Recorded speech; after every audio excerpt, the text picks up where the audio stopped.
Welcome to Gomathi's kitchen. நம்ம இன்றைக்கி பார்க்க போகிறது ஈவினிங் டைம் ஸ்நாக்ஸ் ரெசிபி. ரொம்ப ஒரு டிஃப்ரெண்ட் டேஸ்ட்டில் அப்பம் எப்படி செய்யலாங்கிறது தான் பார்க்க போகிறோம். இது ரொம்ப ஈஸியாகவும் செஞ்சிடலாம். வாங்க இப்போ எப்படி செய்யலாங்கிறத பார்க்கலாம்.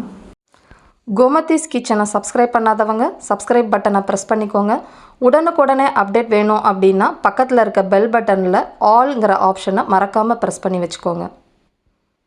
இப்போ இந்த கோதுமை அப்பம் செய்கிறதுக்கு 1 கப் அளவுக்கு கோதுமை மாவு எடுத்துருக்கிறேன். எந்த கப்பில் எடுக்கிறீங்களோ அதில் பாதி கப் அளவுக்கு நைஸாக இருக்கிற ரவை சேர்த்துக்கலாம். நீங்கள் வறுத்த ரவை வறுக்காத ரவை எப்படி வேணால் சேர்த்துக்கலாம். கூடவே 1/2 கப் அளவுக்கு சர்க்கரை சேர்த்துக்கோங்க. 1/8 டீஸ்பூன் அளவுக்கு ஏலக்காய் பொடி, ஒரு 2 பிஞ்ச் அளவுக்கு சோடா உப்பு சேர்த்துக்கோங்க.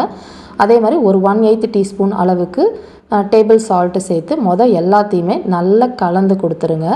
அதுக்கப்புறமா நல்லா திக்காக அரைச்ச தேங்காய் பால் 1 கப் அளவுக்கு எடுத்து வச்சுருக்கிறேன். அதை இதில் ஊற்றிட்டு நம்ம இதை இட்லி தோசை மாவு கன்சிஸ்டன்சிக்கு பிசைஞ்சு எடுத்துக்கணும்.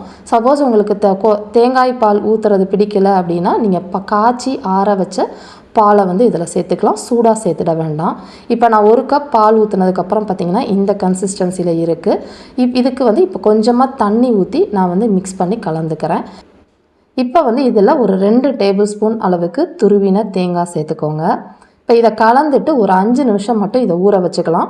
ரொம்ப நேரம் ஊற வைக்கக்கூடாது. சோடா உப்பு போட்டுட்டு ஒரு 5 நிமிஷத்துக்கு அப்புறமா நம்ம ஊற்ற ஆரம்பிச்சிடுவோம். அதிக தண்ணி ஊற்றுனீங்க அப்படின்னா எண்ணெய் உரிய ஆரம்பிச்சிடும். ரொம்ப திக்காக இருந்துச்சு அப்படின்னா மாவு கல் மாதிரி அப்பம் இருக்கும். அதனால் இந்த கன்சிஸ்டன்சி இருக்கிற மாதிரி பார்த்துக்கோங்க.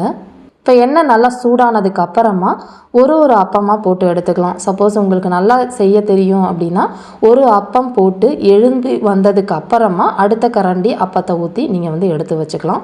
தீயை குறைச்சி வச்சு வேக விடணும். சர்க்கரை போட்டதுக்கு கருகிடும். உள்ளே மாவு வேகாமல் இருக்கும். அதனால் மிதமான தீயிலேயே இந்த அளவுக்கு நல்லா செவந்து கொஞ்சம் சலசலப்பு அடங்கினதுக்கு அப்புறமா எடுத்துட வேண்டியதான்.